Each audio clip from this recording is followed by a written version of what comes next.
So we'll get into that in a moment. But first, start off by telling us a little bit about your background and your career and some of the work that you've done. Well, like most people today, I've done lots of things in my careers and in my life.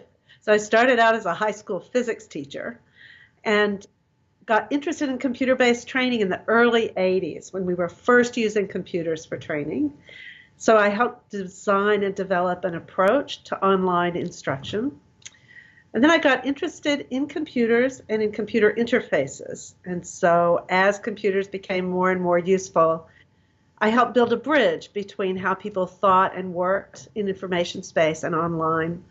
Then I became an entrepreneur, and I had a company that was doing instructional design and development for computer users and also computer designers and developers.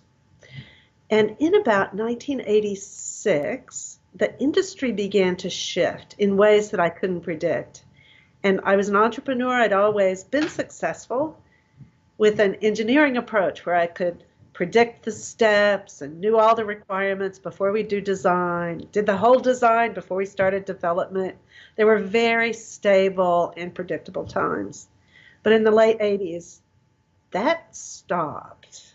And without much warning, all of my clients, all of my projects, all of my staff became uncontrollable and uncontrolled. I couldn't predict what was going to happen.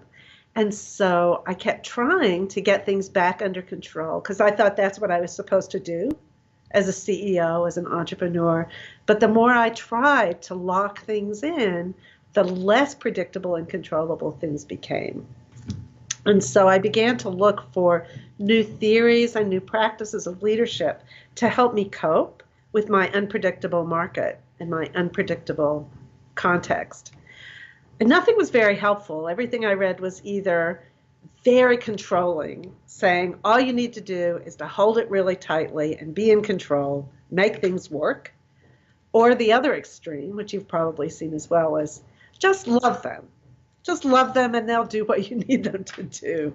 And my business partner and I didn't feel that either of those was going to be useful. So we had decided pretty much that we would just need to build our own pathway, our own bridge into success for our own organization. And about then, I ran into complexity science, chaos theory, with the book Glick's Making a New Science, Chaos Making a New Science in the late 80s. And I found in that scientific field clues to how to lead in complex systems. And starting then, I've been using those ideas to lead my own company, to help others lead theirs. What do you do at this intersection between predictability and chaos? And so since then, I've started an institute, which I lead, and all of that has drawn on a background that was rather diverse and unpredictable and sometimes chaotic.